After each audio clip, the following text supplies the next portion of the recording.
नमस्कार मित्रांनो, स्वागत आहे तुमचं नवीन एका ब्लॉगमध्ये। तर आज आहे गणेश चतुर्थी आणि सर्वप्रथम तुम्हाला सर्वांना गणेश चतुर्थीच्या हार्दिक शुभेच्छा। तर आपण गणेश चतुर्थीची सुरुवात आपल्या सर्वांच्या लाडक्या लालबागच्या राजाच्या दर्शनाने करणार आहोत। तर हे वर्ष लालबागच्या राजाचं 91वं वर्ष आहे। 91व्या वर्षी थीम पण एकदम दिमागदार आहे, उज्जैन महाकाल थीम। तर बघूया डेकोरेशन कसं असतं आणि आपलं दर्शन कसं होतं। मागच्या वेळी जेव्हा दर्शन घेतलं होतं तेव्हा जवळपास 2 ते 2.5 तास लागले होते। तर आज बघू किती वेळ लागतो आणि दर्शन घेऊया। आणि हा व्हिडिओ एंडपर्यंत नक्की बघा आणि कमेंटमध्ये गणपती बाप्पा मोरया लिहायला विसरू नका।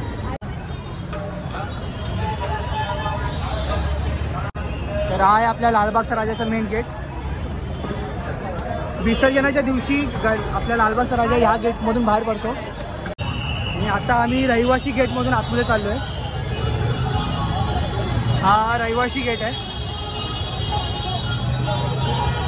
आता मी रहिवासी गेटच्या आत तर आलो आहे, पण खरा स्ट्रगल याच्यानंतरच चालू होतो, कारण गेटमधून आता तुम्ही ओळखीने याल आणि याच्या पुढे जरा गर्दी चालू होते।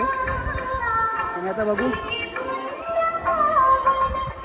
इकडे आपला लालबागचा राजा।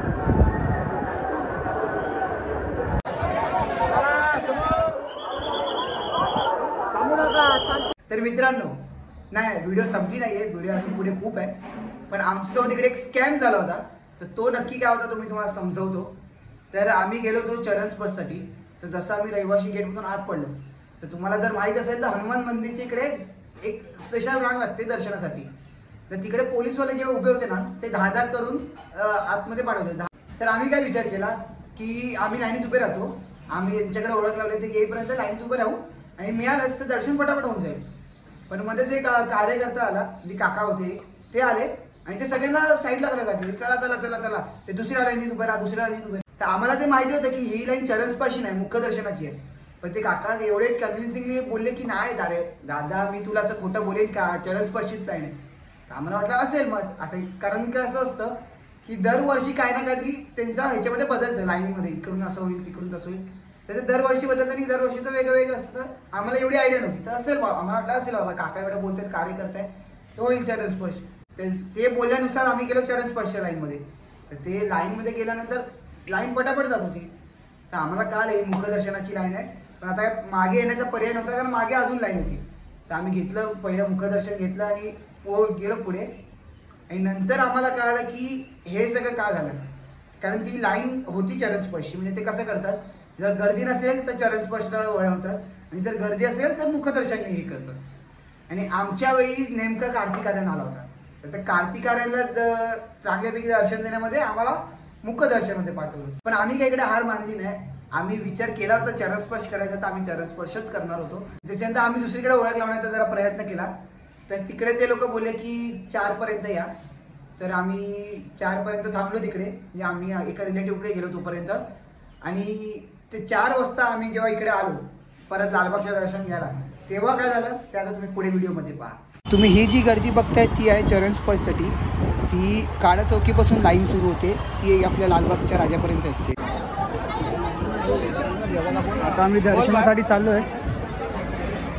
सकाळी आलो तर पण संध्याकाळ झालं दर्शन घेईपर्यंत, तर बघू आता तरी होऊन जाईल।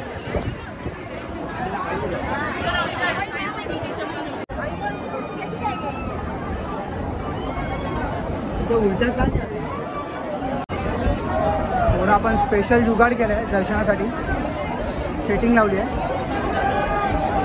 तर बघू आता अंदाजे किती वेळ लागतो। आता 5:45 वाजले तरी आम्ही आतमध्ये आलो आहे, तर दर्शन तर लवकरच होईल मला वाटतं, बघू। आणि आपल्या बाजूला सेलिब्रिटी आहे बबन इराणी।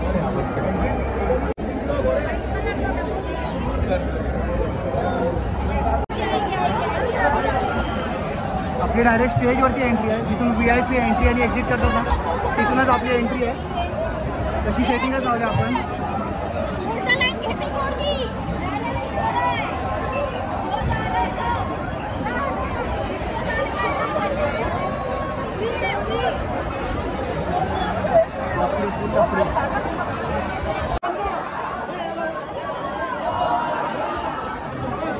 लालबागला पण लाईट जाते, लालबागला पण लाईट जाते। ये तो रिलेटेबल हो गया, विरार वर्सेस लालबाग। यांना समजलं वाटतं विरारवाले आले म्हणून लाईट कापली आमची।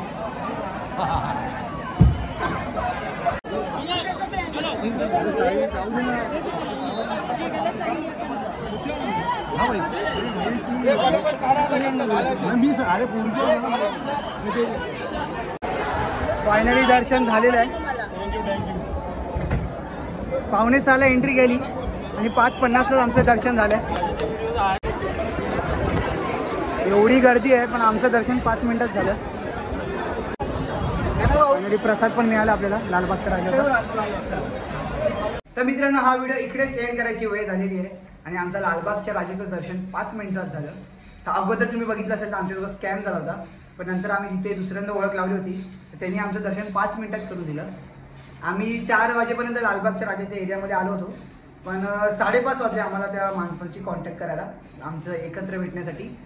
पण जसं आम्ही भेटलो तर तसं त्या दादांनी आम्हाला 5 मिनिटात दर्शन दिलं. डेकोरेशन आणि हे मला अगोदर पण पाहायला भेटलं नाही. लालबागचा राजा आम्ही फक्त काही वेळ पाहिला आणि दर्शन पटापट झालं म्हणून डेकोरेशन वगैरे आम्हाला काहीच पाहायला मिळालं नाही. पण जसं फोटो आणि व्हिडिओजमध्ये बघून आपल्याला कळतं डेकोरेशन फार सुंदर आहे. आणि तिकडे गेल्यावर ना की तुम्हाला एक वेगळी ऊर्जा निर्माण होते, एक वेगळा तो लालबागचा राजा टॉपला काय आहे त्याचा ते अनुभव आपल्याला ऑरा कळतो. लालबागच्या राजाचा एक प्रेझेन्स कळतो आणि एक सुंदर सुंदर मस्त एकदम मूर्ती आहे.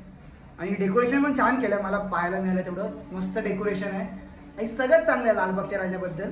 फक्त ती गर्दी असते पण ते ठीक आहे, गर्दी तर असणारच. आपल्या मुंबईमधील टॉपचे गणपती मंडळापैकी एक आहे लालबागचा राजा, तर गर्दी तर असणारच.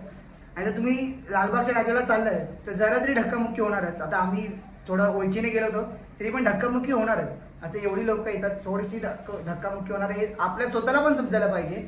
आणि मग असंच आमचं पण दर्शन झालं आणि सुंदर दर्शन झालं, छान झालं. तर आम्ही सकाळपासूनच आलो होतो आणि आमचं दर्शन झालं आणि बरं वाटतंय.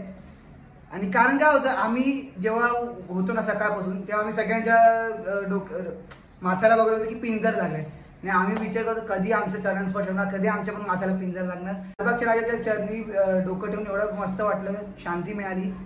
तर मित्रांनो हा व्हिडिओ आवडला असेल तर व्हिडिओला लाईक करा, शेअर करा आणि चॅनल सबस्क्राईब करायला विसरू नका.